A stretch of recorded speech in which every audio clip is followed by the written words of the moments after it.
Good evening, everyone. Welcome to my IVF Fences. Welcome to the European Fertility Society. It's wonderful to be here again with Dr. Esther Marbán. As you can see her right here. Hello, Dr. Esther. It's great to have you back. I hope that you are feeling well and you are ready to educate everyone. The webinar is this is an important topic for sure. So thank you so much for joining us tonight again. This is not your first webinar. I'm glad that you're back. How are you feeling? How is it going today? Hi, Caroline. I'm really glad of being here today with you. It's a pleasure for me to have the chance of giving some ideas, so new ideas also to our potential patients. I think the topic today is really interesting. So we expect to have quite a good number of questions after the presentation. So, Definitely. well, I'm happy as always, and it's a pleasure for me. Thank you so much for joining, as I've mentioned. And tonight, as you know, we will talk about failure of implantation. And so as always, we will start with the presentation Dr. Marbán has prepared for you, and then there will be time for your questions. Remember, you just need to put those in the chat so that Dr. Marbán can help you with those. Don't hesitate. This is your time. We would love to have lots of questions, so to also give you a chance to maybe have a second opinion or whatever you need. We are here to support, as you know, and we try to be here every single week just to give you some different options, different ideas, but also to encourage everyone. And I'm glad that we are able to do those webinars. So that's why we are here. And of course, as always, let me remind everyone that if you would like to support us, and we're still looking for volunteers, we are also looking for Italian hosts. So if you know someone, or if you maybe, if you are interested and can speak Italian, and this is something you want to be interested in, please drop me an email. The email is in the chat section. I'll be happy to give you some more details as well. And let me just also say that for some of you, if you didn't see the webinars with Dr. Esther Marbán, she's the gynecologist and fertility specialist at Clinica Tambre. She's located in Madrid tonight. So we are connecting to Madrid. Lovely to have you. And of course, remember, if you have anything that you would like to ask, remember you can do it now during the presentation or afterwards during our Q&A session. And that will be it from me. Let's go ahead with our presentation. I'm really looking forward to see what you have prepared tonight for sure. Thank you so much. Ready? Ready. Brilliant. Let's do it. Okay, great. So today, as we mentioned, we are going to talk about failure of implantation. It's a really interesting topic, and I hope that many of your questions will be answered. First of all, we'll see those important points, right? So we are going to cover all those different aspects. First of all, we will define what failure of implantation is. Then we will talk about the main causes of failure of implantation, and we will give you some conclusions. So the definition of failure of implantation, well, first of all, the definition of the embryo implantation procedure is the procedure by which the embryo on blastocyst stage joins the maternal endometrium to carry on its intrauterine development. So it's a really interesting and also difficult procedure to explain, in which there are like different steps by which the embryo will finally be joining the endometrium and implantation may happen. Of course, it's also important to consider in which aspect the implantation success depends on. First of all, we need to talk about the gametes quality. We mean with gametes, eggs, and also sperm quality, which is the main factor that will be related to the success rate of the procedure. Apart from that, and as a consequence of the gametes quality, we also need to pay attention to the embryo quality. That's also important to consider the technique and the proper moment to do the embryo transfer. And finally, as we mentioned, it has to be a proper dialogue between the embryo and the endometrium to let implantation happen. And finally, it has to happen and it has to be a suitable luteal phase support to increase the chances of implantation. The definition of failure of implantation is classically defined as the failure to achieve a pregnancy in women younger than 40 years old after having transferred at least 4 good quality embryos in both fresh and frozen embryo transfer. It was the classical definition, but nowadays we are not so strict in having at least 4 failures of embryo transfer. So considering that nowadays we transfer embryos on blastocyst stage first, and then in many occasions we transfer embryos that have been previously checked after doing what we call the pre-implantation genetic screening, it's necessary to wait to have at least 4 failures to consider that the patient is having an implantation failure. So nowadays, considering the high rate of implantation the embryos we normally transfer have, having at least 1 or 2 previous failures, it's something that we normally should consider as an implantation failure, and we should at least give the patient the chance of doing different tests to try to know what's going on with that patient. Apart from knowing what a failure of implantation is, it's also important to know what it is not a failure of implantation. At the consultation, it's quite frequent to have patients that have come to different places and clinics, and they think that they may have a failure of implantation. But it's really important also to know what is not a failure of implantation. First of all, if we are talking about a patient that is 40 years old or older, and that patient didn't have her embryos tested, it's likely that the main reason why an embryo doesn't implant is the embryo itself. So, of course, that patient may also have other issues. We are not saying that it's impossible, but the main factor is the embryo. The same happens if we have a patient with a low ovarian response and that maybe just had to transfer maybe 1 embryo, right? That wasn't previously tested. Also, medical conditions such as endometriosis or hydrosalpinx can also play a role in implantation. So we need to get focused also in that factors. As we mentioned, one of the most important factors is the embryo. If the embryo we are transferring has not an optimal quality, the chance of implantation with that embryo will be lower. And maybe it's the main factor why a patient is not getting pregnant. Apart from that, all the other factors such as uterine cavity alterations, such as polyps, fibroids, or other issues can also play a role in terms of implantation. So we need to exclude at least that factors to start talking about a failure of implantation. The same happens with endometrium. If we don't have a good endometrium thickness, if the endometrium is not doing as good as we would like it to be, in the end, the chance of implantation with the embryo we are transferring will be also lower. As we mentioned, we are going to go through those different factors that can play a role in terms of failure of implantation. The first one, and one of the most common ones, is the potential clotting alterations the patient may have. So the most common genetic thrombophilias are the factor 5 latent, the factor 2 mutation, also the factor 12 mutation, and the mutation in the MTHFR gene that is also affected and is also that also plays a role in terms of implantation. Also, protein C and protein S deficiency and the antithrombin 3 deficiency are one of the most common ones, clotting alteration that we find in our patients.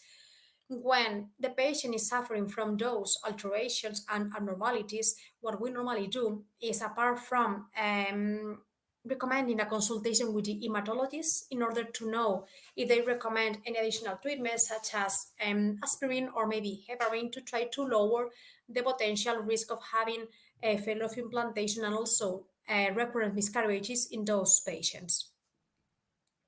Normally, with the addition of heparin and or aspirin, the treatment can be, let's say, and the problem can be solved and things may go much better.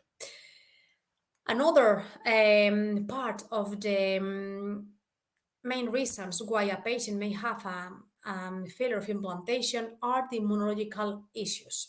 So first, we always check the thyroid antibodies because we know that it can also be related to an increased risk of miscarriages and also failure of implantation. We also check what we call the antiphospholipid syndrome, as there are many patients that may have also problems regarding that.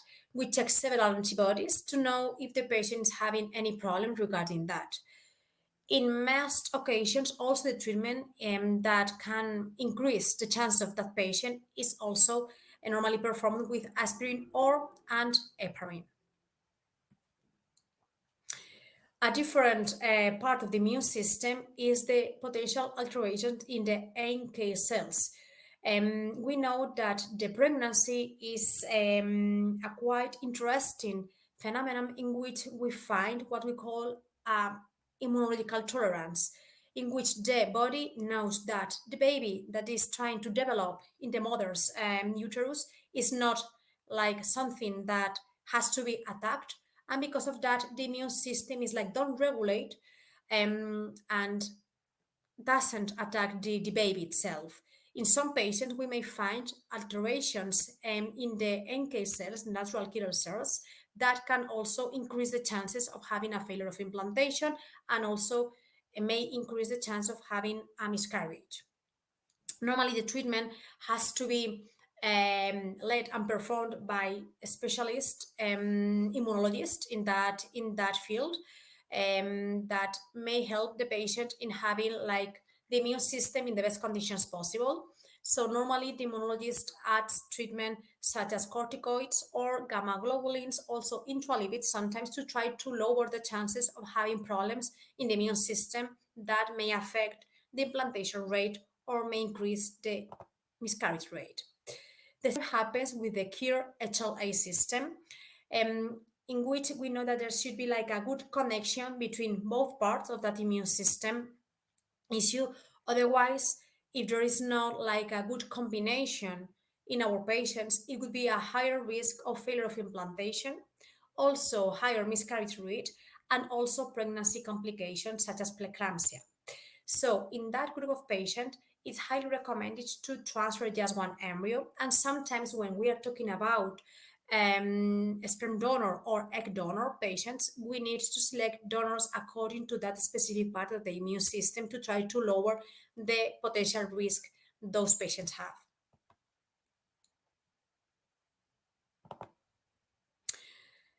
Another part of the immune system is the potential celiac disease.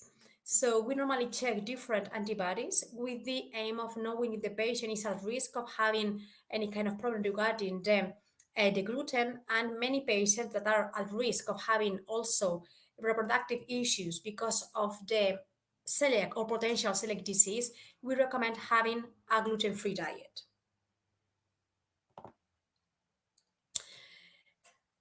Third, a part of the main reasons to have, or main causes to have, a failure of implantation is the uterus, which is one of the most important part. And day by day, we know more about the potential problems we may have in the uterus. First of all, it's important to have a good uterine assessment to know more about what we may expect from that organ. So with a normal scan, we can start suspecting that a patient may have fibroid in the uterus or maybe polyps that may affect implantation. Apart from that, is quite also used what we call the 3 dimensions scan, which is a special scan in which we are going to see like a reconstruction of the uterine cavity with the aim of knowing more about that uterus. So with that 3 dimensions scan, we are able to see how the uterus and the endometrial cavity is. Sometimes we can also find problems such as adenomyosis, which is not visible with a different scan, which is not the 3 dimension scan. Of course, we can suspect that it could be the case, but with the 3 dimensions scan, we can have a really good assessment about the endometrial cavity. Of course, the gold standard is the hysteroscopy, in which we are going to insert a small camera in the uterus, and we are able to see how the uterine cavity is, and at the same time, if we find fibroids, polyps, or whatever, we can try to solve that situation and to solve that problems at the same time. The same happens with the hydrosalpinx. The hydrosalpinx is a problem in which we see how the fallopian tubes are bigger than they should be. So normally they are full of liquid. That liquid could be toxic for the embryo, and because of that, if we find that problem in a patient, it would be highly recommended to have what we call a salpingectomy, in which we are going to remove the fallopian tubes to avoid that liquid give the embryo any problem because of being there. So in the end, when the tubes are full of liquid, you will never know if the liquid will go out from the tubes when we are doing the embryo transfer, or even like after having done it. So in the end, what we need to make sure is that the embryo will be in the best conditions in the uterus, and if we have some liquid in the tubes, it can also play a role, and because of that, we recommend removing those tubes. Then it's also important, as we were mentioning before, to have a good assessment of the uterus.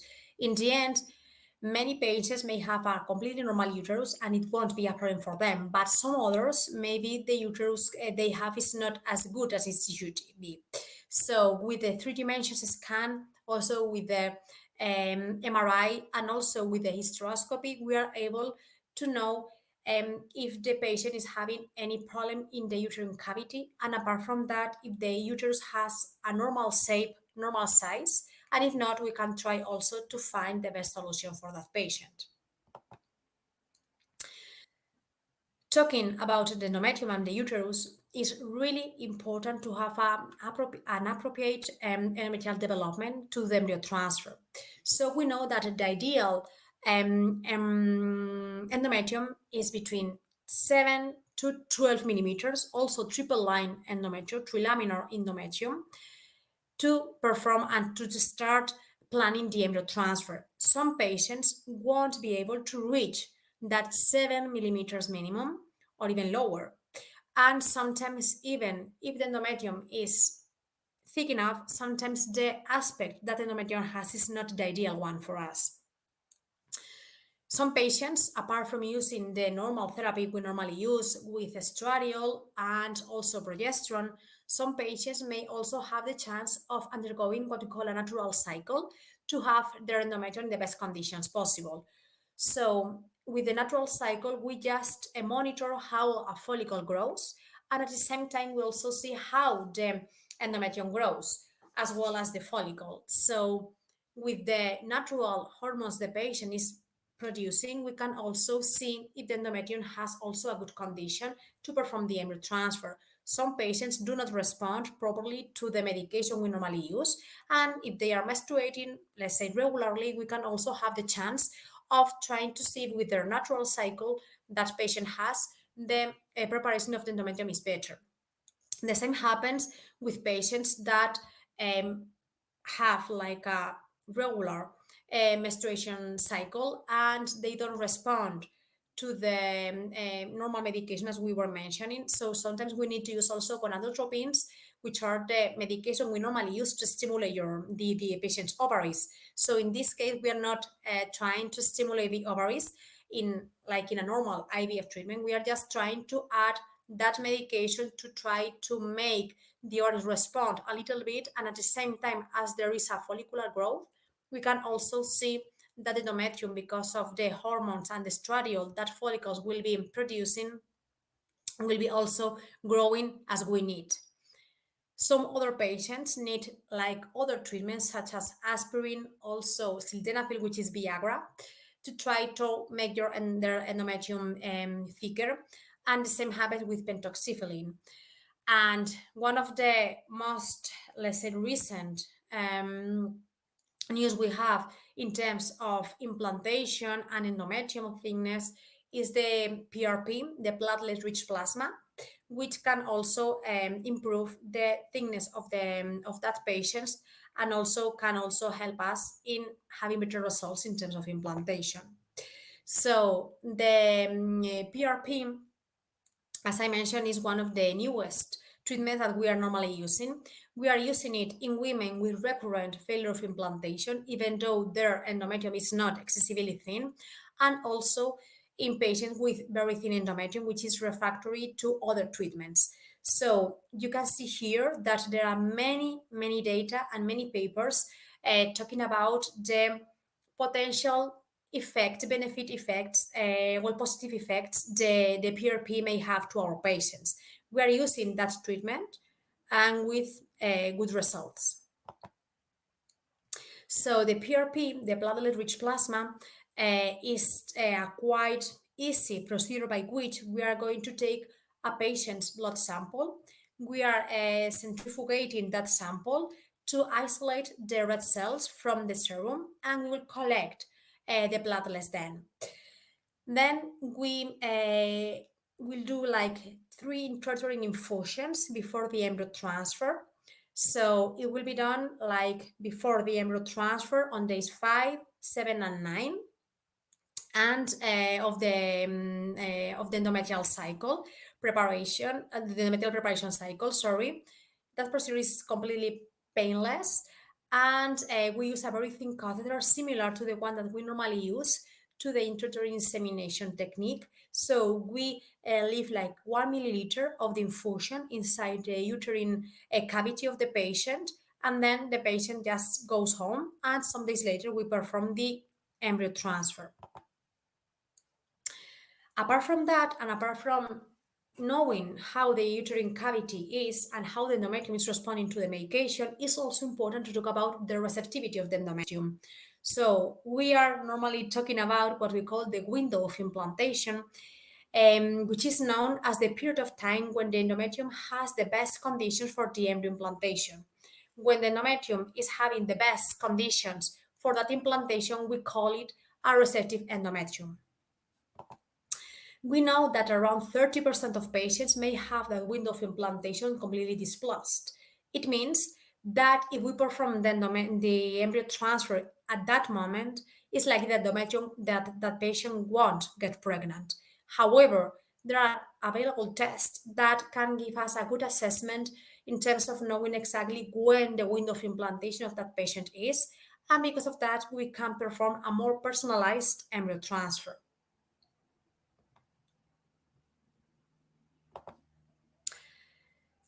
Apart from knowing if the window of implantation is in the correct place or not, it's also important to talk about the potential chronic endometritis the patient may suffer from.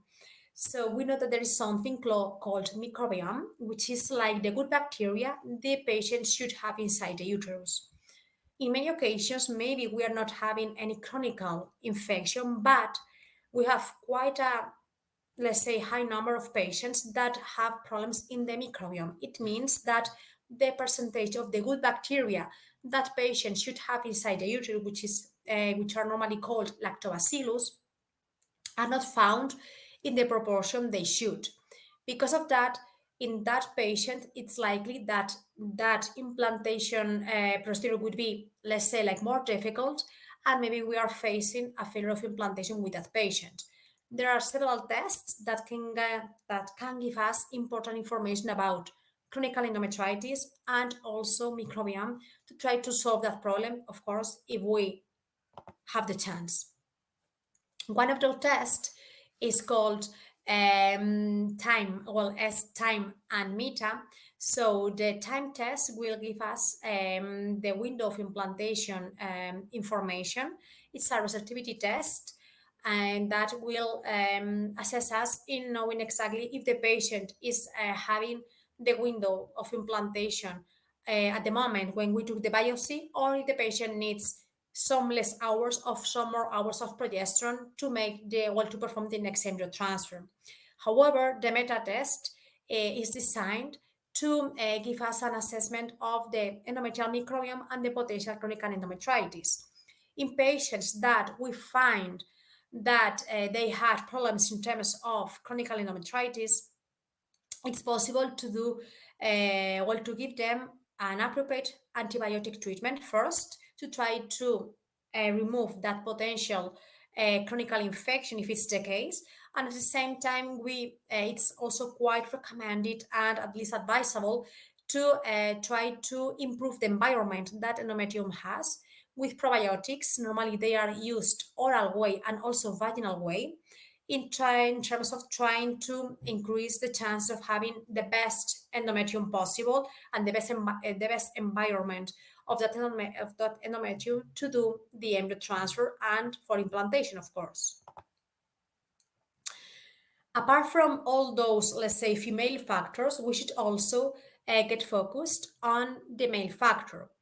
As important as the egg quality, the sperm quality is also really important. So we normally perform a basic semen analysis, and we normally perform a special test called single and double-stranded DNA fragmentation to know more about that patient's quality and what we may expect from the treatment we are undergoing.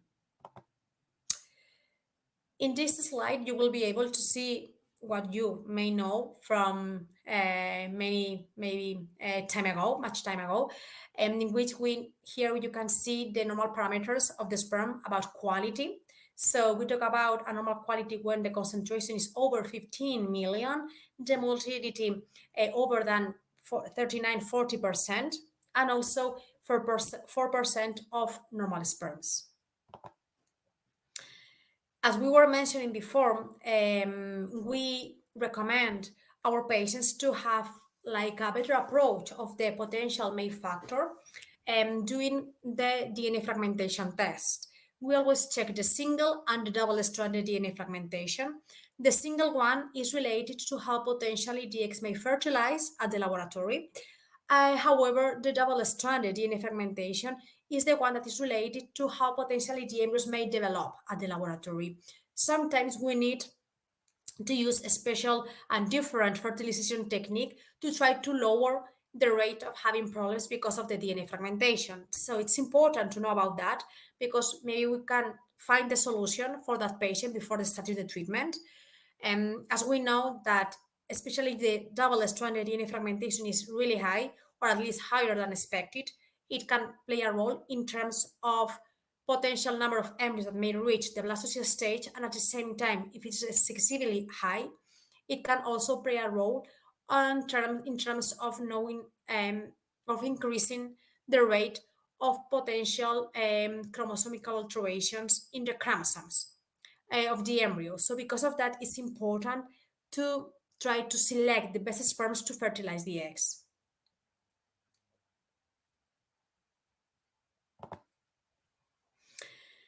The same happens with that other test that will give us information about genetic problems in the DNA of the sperm.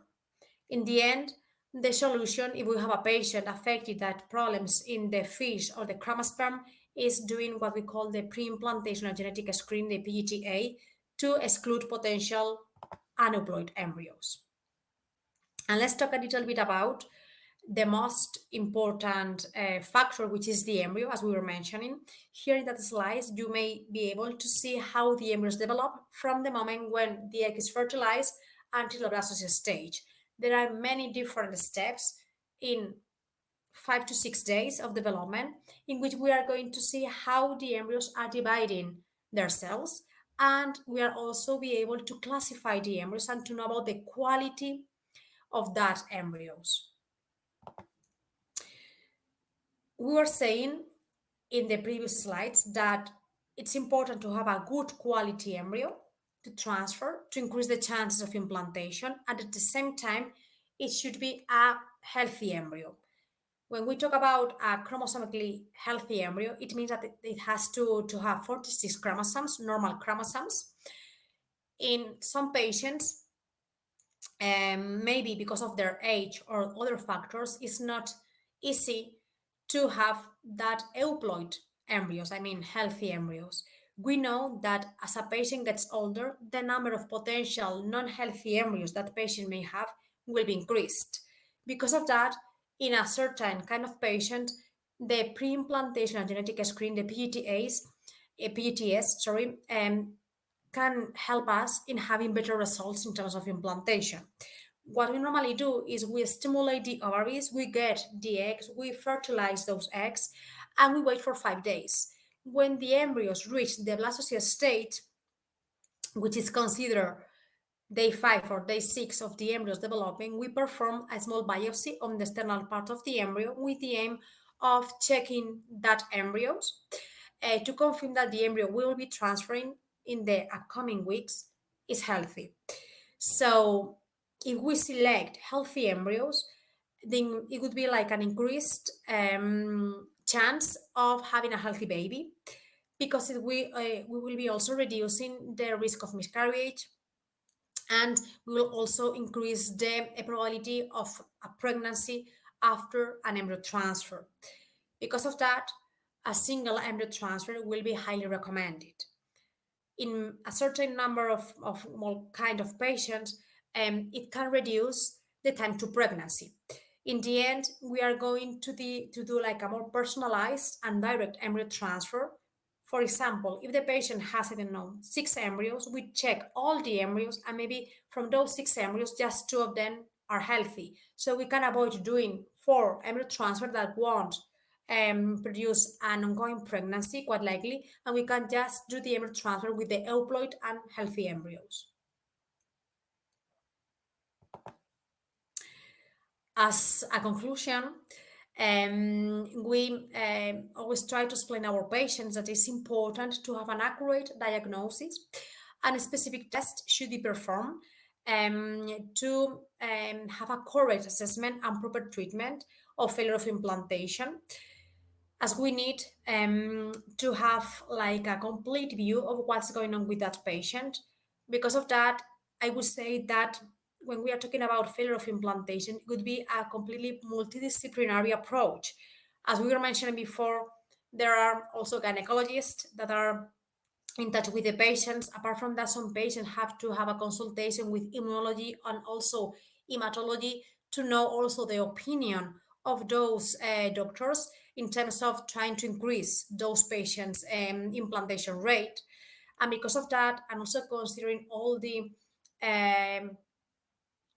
previous treatments the patient have already followed and all the previous failures, I think it's really important to try at least to have the opportunity of having a complete and at least complete view of the problem of that patient. As we were also talking about before, it's also important to have an examination of the embryo, male and female factors, not just getting focused in one part, because as we mentioned, there are different parts that can play a role in terms of implantation. And finally, an endometrial assessment and tailored treatment of patients within endometrium also play an important role in personalizing the embryo transfer protocol and increasing the implantation rate of these patients. Not all the patients are the same, of course. We need to personalize the way we try to prepare the patient's endometrium to have at least the best chances of implantation with that patient, especially if they are having a thin endometrium. And thank you so much for your attention. So I'm open to receive your questions and try to answer them. Brilliant. Thank you so much, Dr. Marbán. As always, very informative, lots of information, very useful indeed. And as you can already see, plenty of questions are coming up your way. So we will do our best to answer all of your questions. Let's get going. Let's start with those. Okay, as you can see, quite a number of those. So let's start with the question from Claire. Here it is. I'm 43.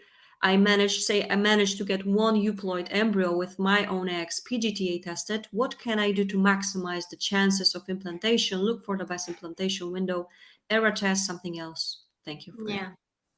So I would suggest Claire to, well, at least to have a 3D scan first to try to exclude potential factors of the uterine factors, and at the same time to do a receptivity test. And also I would suggest adding also, apart from the endometrial from the window of implantation test, the ERA test you were mentioning, Apart from that, I will also at least recommend doing a test to try to see if there is any kind of chronic infection, and also to give you a good assessment in terms of probiotics you may need. And so that test normally is called Emma and Alice. So I would suggest doing also those, just to have like a complete view of your uterine factor, or and trying to have the best option in that way, because you are just having one euploid embryo, and it's really important to have things are as under control as possible. All right. Thank you so much for your first advice and your first question, Claire. Hope that helps. I do believe so. Liz has another question. How important is it to have a TSH lower than 2.5 prior to transfer? Would a higher TSH impact chances of implantation? Well, we normally try to get focused and try to have like the limit of lower than 2.5, as many patients and may know. It's true that the TSH can be related to failure of implantation, but it's also important to consider that it's also affecting the potential miscarriage rate of that patient. So because of that, in the end, when there are like several factors that can be playing a role, you never know what is the one which is more important. But in the end, we know that it plays a role, and because of that, it should be below 2.5. Okay, thank you. Again, thanks a lot. Fran has another question, a bit of a longer question. I heard that a high percentage, depending on age, even below 40 of 5 blastocysts would be non-viable after PGTA testing. For example, my daughter-in-law case in the recent IVF round with 10 good 5-day blastocysts, only 3 were viable euploid. This was considered a normal percentage, therefore affecting implantation success even without the other considerations. Would it be appropriate to PGTA test all good embryos so that only euploid are transferred? I mean, when we are doing a stingly culture, so when we have the embryos at the laboratory, at least at our clinic, what we normally do is all the embryos that have good quality and, let's say, optimal quality will be tested. So you never know what embryos will be healthy or what others won't. So in the end, we know that the quality is not related to the potential abnormalities in terms of the chromosomes that embryos may have. So in the end, uh, yeah, I don't know. I think that's Fran hasn't told us the age of the patient, but roughly speaking, we expect, like, of course, each age is different, but in the best, 35. Okay, okay, that's fine. So in the best conditions, so we may expect between 50% of euploid embryos. So in the end, of course, it also depends on the male factor. As I was mentioning before, if we have a patient with a really high DNA fragmentation, it can also may increase the number of non-healthy embryos that the patient may have. So it's also important also to select the best sperms to fertilize those eggs, apart from the egg quality, of course. Again, thanks so much. And let's have a look. Lots of questions are coming in. So thank you everyone for preparing all those questions. And it has another 80, I think, sorry. I'm 43. My last scan shows I have a thin uterine lining. I've been taking red raspberry leaf tea. Can you recommend anything else I can do so my uterine lining will be of a normal size? Well, first of all, it's important to have a good diagnosis. I mean, so we don't know if there is something inside the uterus. So if your endometrium has been like that way, and the doctor have tried maybe different protocols with you, Ari, I would suggest undergoing at least a 3 dimensions scan or an hysteroscopy, in terms of knowing exactly there is something inside the uterine cavity that can be affecting in terms of the endometrial growth. So if there is nothing, I would suggest also excluding potential chronic endometritis first, and let's think that everything is perfect, nothing to say in that way. There is no any kind of malformations in the uterus, and so okay, perfect. So if it's the case, and maybe trying to do a natural cycle if you are having like more or less regular periods, adding aspirin in a low dose, also vitamin E or petroxyphylline can also play a role. And as I mentioned, maybe the PRP would be a good option in your case, because we can try to maximize the options of having a good endometrium then. And again, hope that helps. Of course, if you have any follow-ups, go ahead, type those in. Let's go to the next question. Sorry, let me go back. Okay, here it is. I'm 35. I had 3 embryos transferred out of 6. The process failed, and the remaining 3 embryos didn't make it to day 5. I experienced mild moderate PCOS. How do you call it? OHSS. Ovarian Hyperstimulation. Yeah. syndrome. That's Okay. it. Sorry. Yeah, I forgot. Sorry. Froze for No a second. worries. The endometrial thickness was within range, but the doctor couldn't say exactly what went wrong. Can you please give me any insights? Yeah, I guess that maybe that patient didn't have those embryos tested. So it's true that sometimes PCOS can be related, not always, with an increased risk of non-healthy embryos, right? So there are like different papers that some of them say that it could be, some others say that it isn't the case. But I guess that that patient didn't have the embryos tested. So maybe the main reason is the embryo itself. So if she transfer 3 embryos with no success and the other embryos weren't able to reach to blastocyst state, maybe also the egg quality is also an issue in that patient. And also sometimes the egg quality and the embryo quality sometimes are also related to the PCOS syndrome. All right. Again, thank you so much. I have your question, Jamie. Sorry, we did miss it, but don't worry, it's right here. So let me show you the next one. I am 33. We have transferred 5 embryos, 3 PGT, and none have implanted. I have never been pregnant. I found out in January I have PAI, 1 MTHFR, high cytokine levels, NK cells are normal. My doctor identified I have delayed endometrial glandular maturation through ERA. For transfers, we increased progesterone. In February, I tested positive for APS, previously tested twice, which was negative. We just did another ER in February, which resulted in 0 blastocysts. A year ago, we made 3 PGT euploid embryos. My lining has always been thick. What next should I take to identify the root cause to our implantation failure? Now, most recent diminished ovarian reserve, which happened very drastically. Yeah. Yeah. So I guess that Jamie already had a proper treatment to treat the problems in the clotting system she's having. So apart from that, I don't know if she's also been in touch with the immunologist, right? So because maybe it's just a matter of trying to find like a good balance in the immune system first, and at the same time, as I was mentioned, apart from the ERA test, it would be also important to confirm that there is no chronic infection in the uterus, and also to perform a test to check that the uterine cavity is doing good enough. So I think that at least the two parts that will be missing in this patient is the a good assessment in the endometrium, and also the chance of having also the immunologist's opinion in terms of the immune system and the duration that patient has. Again, if you have any follow-ups, go ahead, type this in. We have actually a follow-up from AD, so let me just show you. Thanks, doctor. When should I take aspirin, vitamin E, PRP? Well, the aspirin and vitamin E it should be normally started from the moment when we are starting the preparation.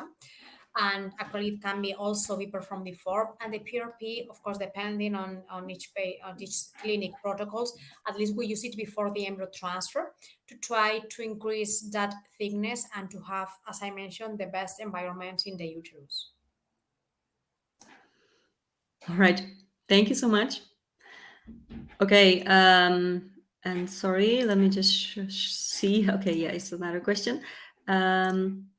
What antibiotics would you suggest for that issues? What I do guess that she means the endometritis. So everything will depend on the kind of bacteria we are finding in endometrium. So depending on the bacteria, we know the proper antibiotic that patient needs. Hmm? Yeah, Yeah, exactly. So sure. everything will depend because endometritis is a quite wide concept, and there are different bacteria and also virus that may cause endometritis, and we need to know exactly the bacteria that is, causing the endometritis problem in that patient, and depending on that, we need to find the best option for treatment. Mm-hmm. Okay. Thank you so much. And more questions are coming in. So give me a second. Let me go back to the previous ones. Okay, here it is. What correlations are there between implantation failure and diminished ovarian reserve? It's from Jamie. Mm-hmm. Yeah, in the end, it's true that if the, well, it's not, I wouldn't say that this is slightly like it's civil related, because if you are a young patient and if you are having a good quality and also high quality embryos, in spite of having maybe just one or two embryos after performing an IVF cycle, it doesn't mean that they won't implant. Of course, everything will depend on the patient's age and also the quality of the embryo. So I wouldn't say that it's actually related the low iron reserve with the failure of implantation. In the end, it will depend on age, quality, embryo quality, and also potential abnormalities of that embryo. So it's not related specifically to the failure of, to the low ovarian reserve for sure. Okay, thanks so much, Amy, for your questions. Thanks for your explanation. Maria has another question. I am 40 plus, a retroverted uterus, 5 transfers with NGS tested embryos, all 5A, 4 failures, 1 early miscarriage. Seeing an immunologist and ERA Alice is fine. Would you recommend a hysteroscopy even though there is no suspicion of anything wrong there? Yeah, I think that hysteroscopy can give you like information. Sometimes it's not needed to do hysteroscopy, maybe with a three-dimensional scan to also have information about potential adenomyosis can also help a patient. So in the end, um, those embryos seems to be really good quality embryos. Also, they were previously tested for abnormalities. So in that way, it seems that the potential implantation rate of those embryos is high. Because of that, I think that also having a good assessment in the uterus would be also important. Maria, thanks a lot again. Hope that helps. And we have another question. Let me just see if there's a thank you from Maria for you. Thanks a lot indeed. And let's see, my uterine lining just won't get thicker than 6.8 millimeters on day 10, trigger day, LH surge day. Under 35, never been pregnant, no risk factors are for adhesions, het salpinogram, and hysteroscopy. Also, Emma Alice microbiome test. Try lots of variations of estradiol, high doses and routes. Is it acceptable to keep doing transverse lining around 6.57 millimeters if keep having implantation failure? Looking for other causes, or is it just the lining that's the issue? Feels stuck as it just won't go over 7 millimeters whatever we try. No obvious. Gosh. Well, it's true that we are sometimes slightly like obsessed in terms of saying, okay, it has to reach 7 millimeters. But if in Maya's case, the endometrial has triple line aspect, it doesn't matter that it's like 6.8. Maybe considering that hysteroscopy came back normal, also the M-analysis tests were also normal and with no other risk factor, maybe that patient would be a good patient to plan PRP, because in the end, we are trying, as I mentioned previously, to push the endometrium grow a little bit more and have a different condition. So maybe it can also help that patient. There's a follow-up. Yeah, it's triple lined and looked good at hysteroscopy. So sometimes it does not need it to reach 7 millimeters. If it's 8, 6.8, 6.7 with a good aspect, sometimes we just move forward for the embryo transfer and that's all. But maybe the PRP in this patient can also help. Okay, thank you, Maya, for your question. Liz has had a follow-up. I didn't see it, but of course here it is. So this is about TSH level. Yeah, she asked about it. I had a chemical pregnancy last year where my TSH dropped to 0.06. My TSH at the moment is 366. I'm taking levothyroxine to try and bring it down. If we transfer an embryo on 3.66 TSH, if the same pattern happens again, the TSH drops, would it be better to transfer on a higher TSH? So what we know is that if the TSH is excessively low, it won't play any role in terms of implantation. And some endocrinologists prefer to have it even lower than 1, in terms of trying to lower that miscarriage rate. So it would be much better to have it in 0.06 than having it in 3.6, as we know that it can affect implantation. So it would be much better to have the TSH under control before undergoing the next embryo transfer. Brilliant, Liz. If there's anything else, you know what to do. And there's thank you from Maya from previous patient as well. Thanks indeed. And let's have a look. Let me go back again to the questions. Sorry. Here's the question. What is the role of thyroid hormone implantation? When do you advise to give levothyroxine to improve it? So we recommend, if possible, having it below 2.5. But as I mentioned, some endocrinologists prefer to have it even lower. But 2.5 would be like a good moment to start the levothyroxine if it's needed. Yeah. Okay, makes sense again. Thanks a lot. And more questions, short ones this time. Is it possible to do PGS testing once blastocysts are frozen? Is that recommended? I would say that it's not ideal. It's doable, of course, but it's not ideal. So I'm not an embryologist, but if any of the embryologists that work with me, if they had the chance of being here with me tonight, I'm sure that they will say that they prefer not to defrost the embryo, perform the PTA, and then freeze it again. It can be done, of course, but it's better to do it with a fresh embryo. It's just a matter of, let's say, it's not so aggressive for the embryo in the end, because you are adding steps to the procedure. If you have to defrost the embryo, then do the biopsy and then freeze it. Of course, if the embryo has good quality, it will tolerate it for sure, but it's not ideal situation. Of course, it's possible, but of course, this Yeah, is, it's not yeah, the best obviously. idea. Thank you so much again. Do you recommend laparoscopy or if someone has had multiple implantation failures?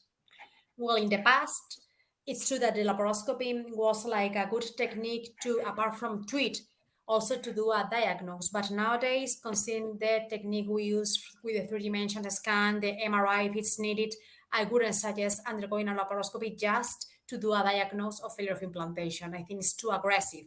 And we have other techniques that can also help us. Okay, again, thanks for this one. So do you recommend PGS for all the patients in your IVF program? No, I wouldn't say that it's recommended to all patients. We know that it won't increase the implantation rate to all patients. So if we are having a patient with a good response, maybe we are also having a patient older than 40 years old with previous failed attempts, I would suggest doing it, because in such cases, we know that the results may be better than if we do nothing. But I think that, of course, you can offer it to all patients, but I wouldn't say that it will help all patients at all. Okay. For advanced age patients, what do you do when there is fluid buildup in the uterus after taking a stress? Estradiol, I Sorry, guess. Yeah, not sure. Probably, yeah. yeah, I would say that's estradiol. Yeah, so if we see that like there is liquid inside the uterine cavity before, maybe when we are checking the endometrium, we recommend waiting, maybe adding some more estradiol and waiting for some days to see if the liquid has disappeared, because sometimes it's just a matter of having a thicker endometrium, and then that liquid may disappear. If not, we will cancel the treatment and start from the beginning. And if it's still there, we should do maybe a hysteroscopy to check how the cavity is. Okay, brilliant. Thanks a lot. Quick question from Nadia. What is the best progesterone level after embryo transfer, egg donation, and in NGML or? Well, we always check the progesterone before the embryo transfer takes place, at least 1 day or even 2 days before the embryo transfer takes place. I'm talking about blastocyst embryos in all our egg donation programs and also frozen embryo transfers. What we recommend is having it over 10.5 nanograms per milliliter. Good. Thank you. I had failed implantation transfer due to fibroid. I am told I need myomectomy, but worried risk of adhesions after the surgery will make things worse. I am 46 used donor eggs. I guess that Sergi, I don't know if the fibroids is like affecting the cavity or he's just close to the cavity and the size of that fibroid. So if the fibroid is like what we call submucous, which is like affecting the cavity, we normally remove those fibroids by hysteroscopy. And normally, the chances of having adhesions in the uterus are not high, right? And so in that way, of course, if there is like a fibroid or whatever affecting the cavity, it should be removed before the embryo transfer takes place. Okay. Let me just show you. It's subserosal 6 centimeters. Well, if it's subserosal, it means that it's completely outside the uterine cavity.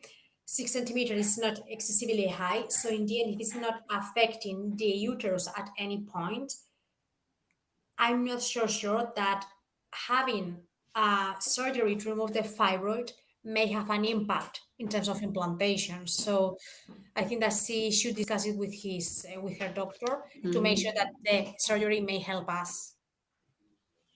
All right. And there's a thank you from Say as well. Thanks a lot indeed for your question. Hope that helps. I do believe so, because Jamie has a follow up. So it's regarding laparoscopy question. My MRI showed endometrioma on my right ovary. Yeah, so if it's just a matter of undergoing a laparoscopy just for the endometriosis, I mean, if the patient is not having excessively pain or, I mean, something like that, I think that undergoing a laparoscopy just because of, saying, okay, I have an endometrioma and I want to have it checked, it is not worth it. I mean, because in the end, if you are removing the endometrioma, or at least if you are just checking how the belly is, and so in the end, you may also increase the complications first, and then you can also have adhesions that can also have a potential impact in the future. Okay. Thank you. Thanks a lot indeed. And Jamie would like to thank you as well. Next question we have from, sorry, I need to go up and yeah. I'm 37, which is the percentage of, what is the percentage of success in transfer an embryo day 5 without being tested? I've already done the thrombophilias analysis, both endometrium test, receptivity, and microbiotic. Yeah. So, roughly speaking, if the patient is 37 years old, I would say that the implantation rate would be around 35%, roughly speaking, without having tested the embryos. If, of course, if the patient checks the embryos and we know that we are transferring healthy embryos, the implantation rate would be around 60%. Okay, Katarina, thank you for your question. Maria, here's the question from her here. I have had 2 abnormal EMA tests in the past, but half a year ago after antibiotics, it was normal. Transfer is in about 2 months. Do I need to do another EMA before then? I would say that maybe it would be better if after doing the treatment with antibiotics, I would suggest using also probiotics, vaginal and oral ones, to try to improve that endometrial environment and to increase the potential rate of lactobacillus. So if the last EMA test showed no infection, maybe with just probiotics would be enough. Okay. Another question from Lily. Let me just make sure that. Okay, no, here it is. So sorry, just a second. I'm 44. I have recurrent implantation failure. I have done ERA, Alice Emma. I have done a laparoscopy. I am taking immunosuppressants, tacrolimus. I have no clotting. My TSH is close to 0 after treatment for hypothyroidism. How can I improve my chances? Well, first, I guess that I don't know if the patient is undergoing egg donation or if she has the embryos checked first. So the embryo is the most important thing in that patient. And then considering that the ERA Emma so was doing fine, and also that it seems that she is also in touch with the immunologist in order to try also to improve that part, maybe it's just a matter of checking the uterus, right? In terms of doing maybe a three-dimensional scan or even hysteroscopy. Okay, thank you, Lily. Let's see, Maya has another question. When is prednisolone and intralipid suggested versus prednisolone alone? Is it important to have aspirin and heparin? Does the heparin not help enough on its own? I have positive cardiolipin antibody endometriosis. I have only been prescribed prednisolone and clexane for this transfer. Yeah. So everything will depend on the alterations that patients may have and the reason to use such treatment. So depending on what we have found in the test, we may decide when the treatment should be started. According to our immunologist, of course, each patient is different. When a patient starts using aspirin, he recommends starting it like a primary prophylaxis to all patients that need to take it. The prednisone normally is started like 20 days before the embryo transfer, and heparin normally is started like 1 week before the embryo transfer. As I mentioned, everything will depend on each case, and also it will depend on the reasons why we had to prescribe such treatment. So it's difficult to say, generally speaking, when a patient has to start those treatments. But roughly speaking, I would say that, as I mentioned, it would be, like the idea. Okay. We will go back to a question about probiotics. How long before transfer shall I start? Well, I would say at least 1 month before the embryo transfer.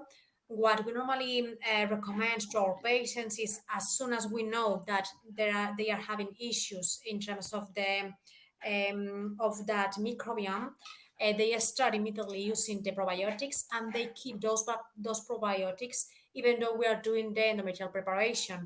So the idea is that we keep them as much as possible to try to have at least the best environment for that embryo transfer. Okay, thanks a lot again for explaining this one. So question here from Vangelis. Could you kindly share details on the standard blood tests that are typically included in your clinic's recurrent implantation failure investigation? So first, we do some blood examination that includes clotting and also immunological issues. It's quite a lot, a number of tests. And then we also recommend doing a three-dimensional scan.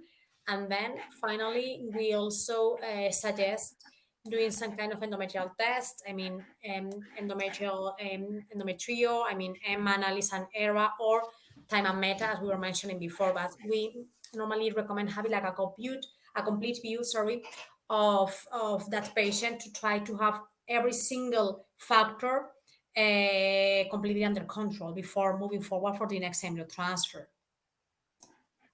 Thank you. And there's a follow-up. Okay, let me go straight to this one.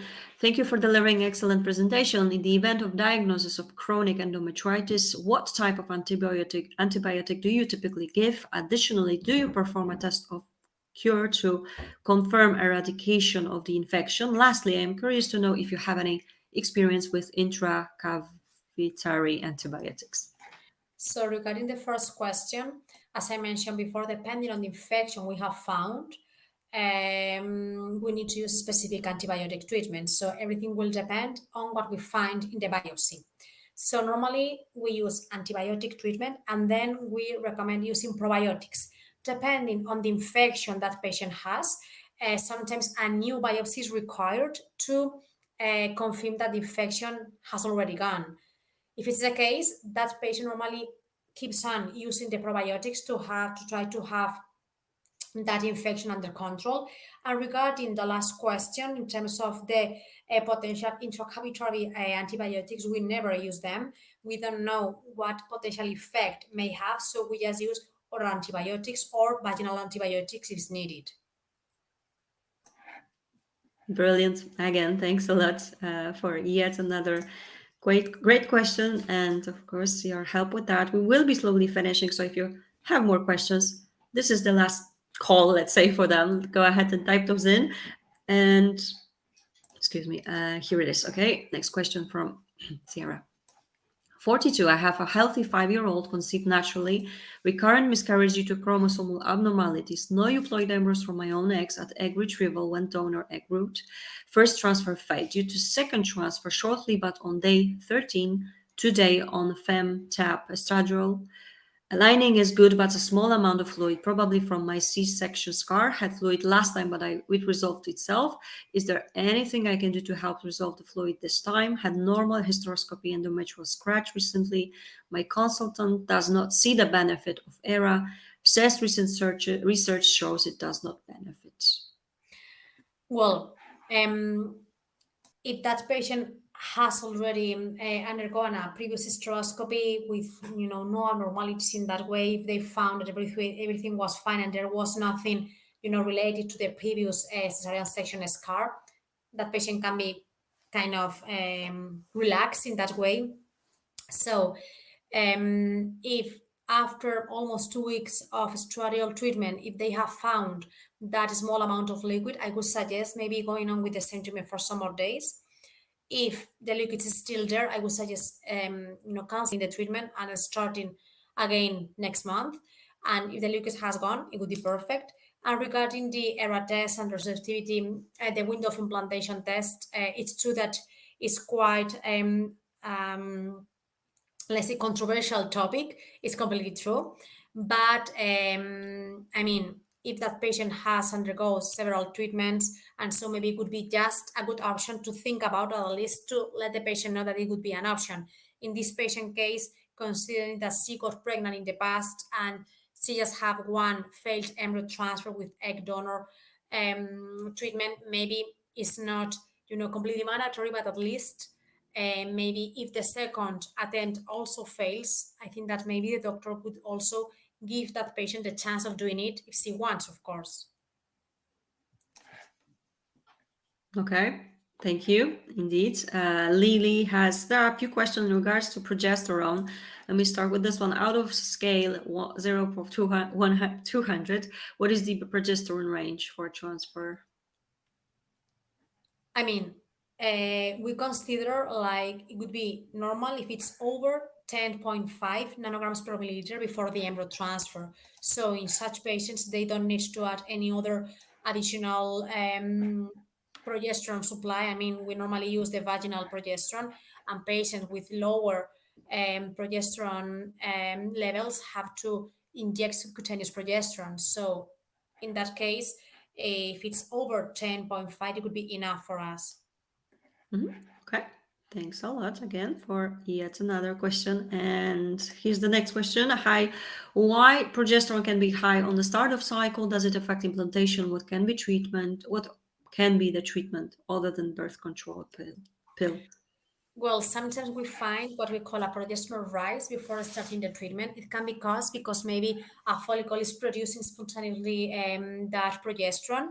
So we know that in the end, if we have a progesterone rise before the treatment starts or before even the embryo transfer, and before, of course, adding the vaginal or subcutaneous progesterone, it can change the aspect of the endometrium. And even though maybe the endometrium has a completely triple line aspect, maybe they may start happening like small changes in the endometrium that can affect implantation. So because of that, when we have a patient with a progesterone rise, we recommend using the birth control pill first, or sometimes it's also a possibility of using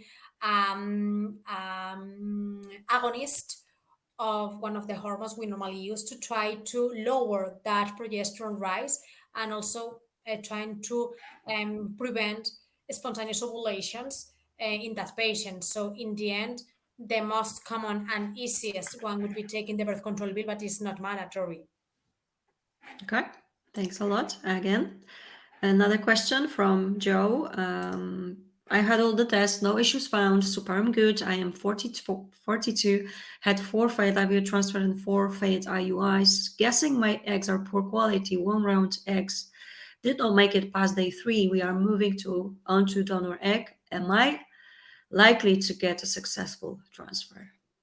I mean, considering that the most important factor for implantation is the embryo, I could say that if you are doing egg donation, Joe, it's likely that the egg quality would be much higher than the one you had with your own eggs.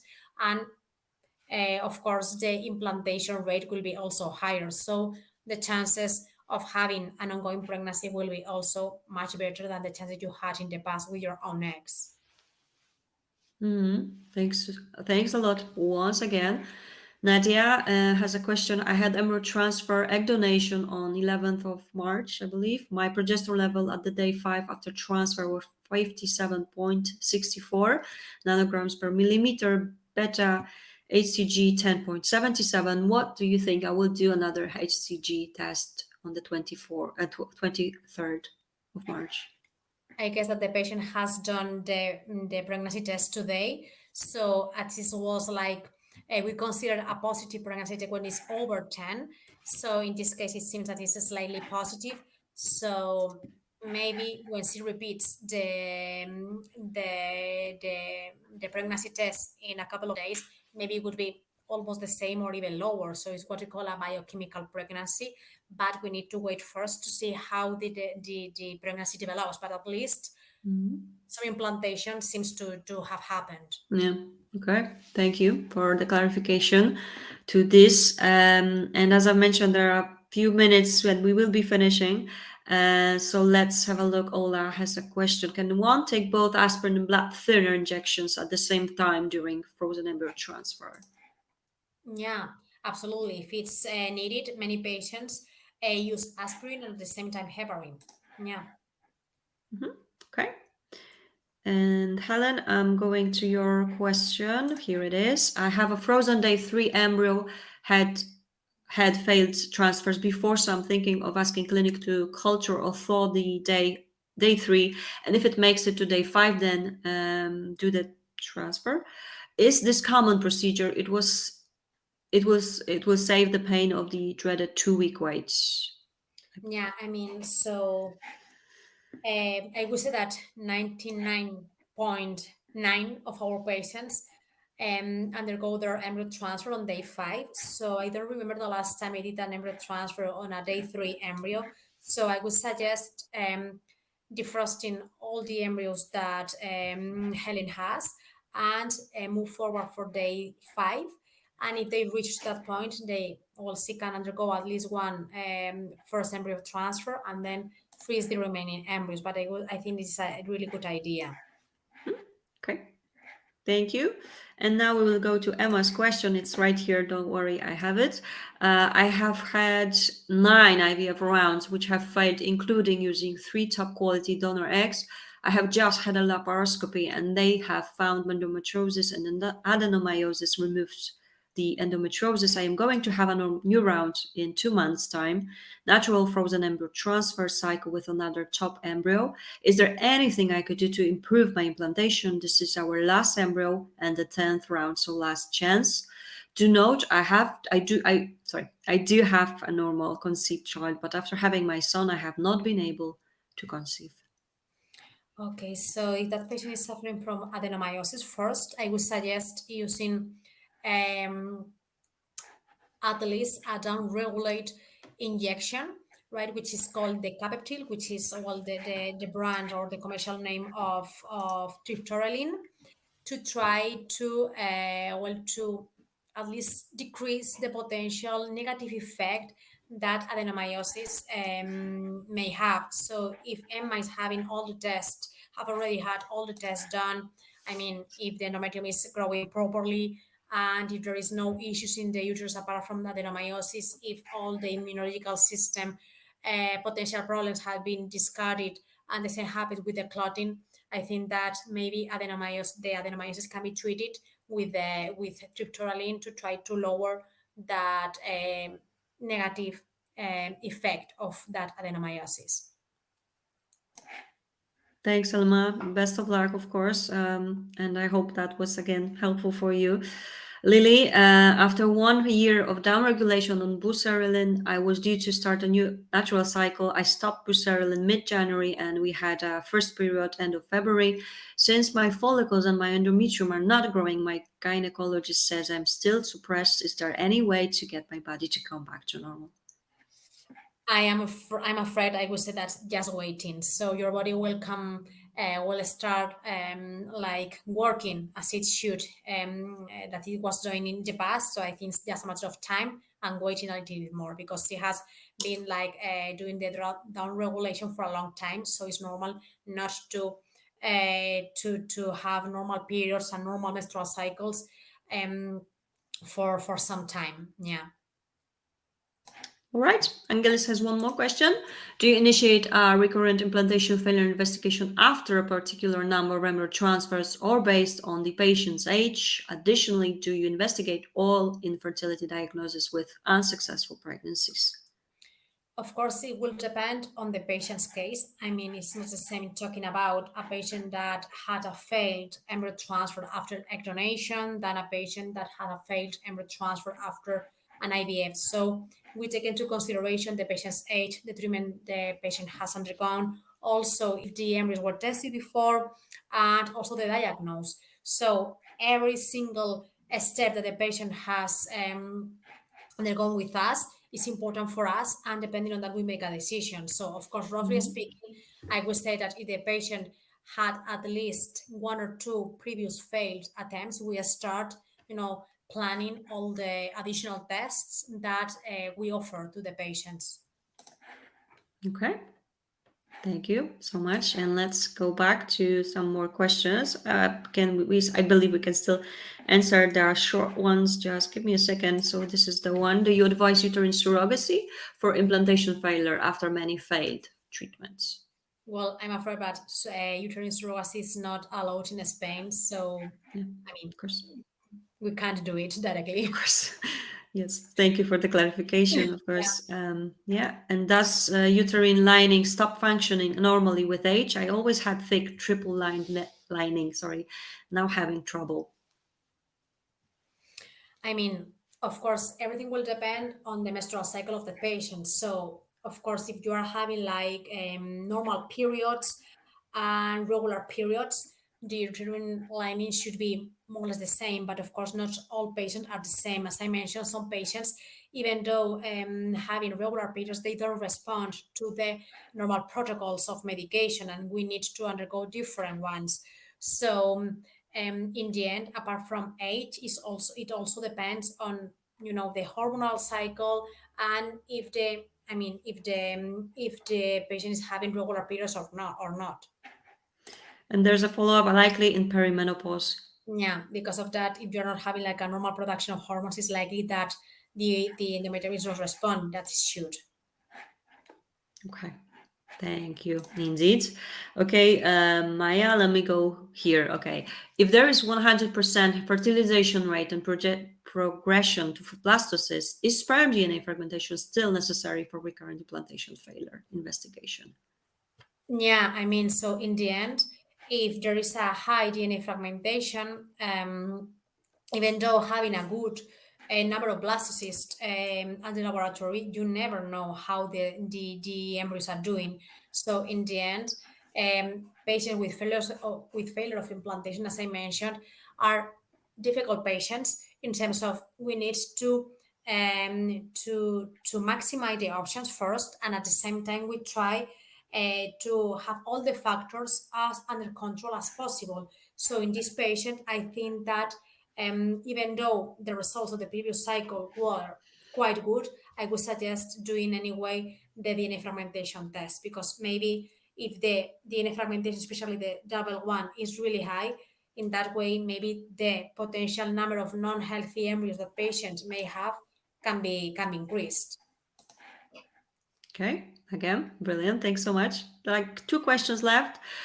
We will be finishing. So let's see what is the percentage of success after a recurrent implantation failure investigation. Well, I mean, it's impossible to answer that question because everything will depend on the conditions of that patient. Apart from knowing exactly what happened with that patient in terms of knowing if it was an uterine factor, it's not the same saying, okay, I know that that patient has a problem in the clotting and I'm going to add maybe aspirin and heparin, than finding out that the patient has an issue in the cavity of the uterus. So things are not always the same. And of course, not always is as easy as we like them to be, to find a solution for that patient. So it's difficult to know exactly, the rate of success after, doing all the examination we normally schedule to our patients. Of course. Again, brilliant. Thanks a lot.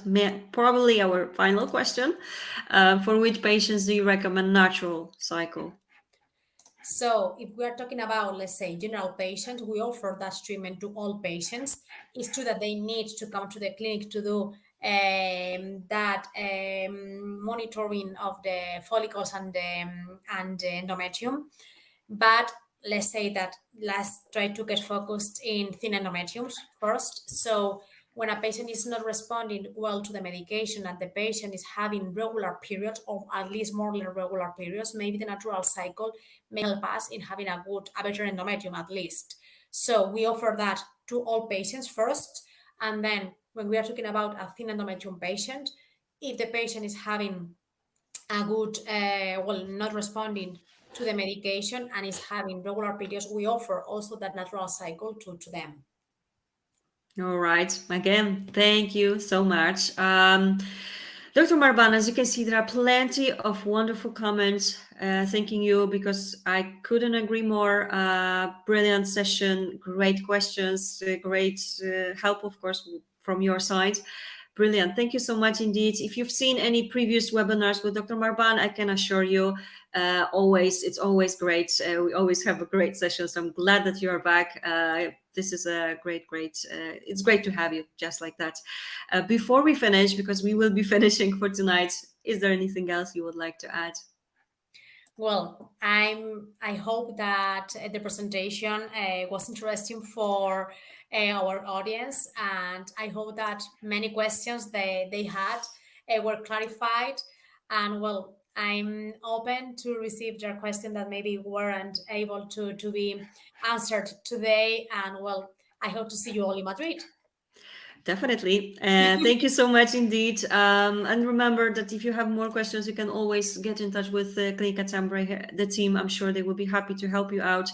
And there are more, of course, thank yous coming up. True.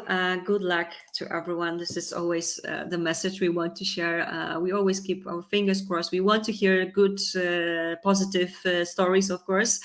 So thanks a lot for your time, Dr. Marbán. Thank you, everyone, for joining us, and for your time as well, for your questions. I do believe you have found it useful, and that's why we are also here. We want to help as much as possible. Remember, we will be back next week. We will talk about having a baby at 40 plus. There will be Vicky Peters, fertility coach. So if you would like to join us, you can do it next week at 7 p.m. UK time. That will be it for today. Thank you a lot, everyone. Have a lovely evening. Dr. Marbán, I know that we will have some more webinars. I'm already looking forward to it. It was lovely to have you back for sure. Have a good evening as well. Take care, everyone. And I do know that we will see each other quite soon as well. Thank you. Take care. So much. See you Bye. soon. Bye bye.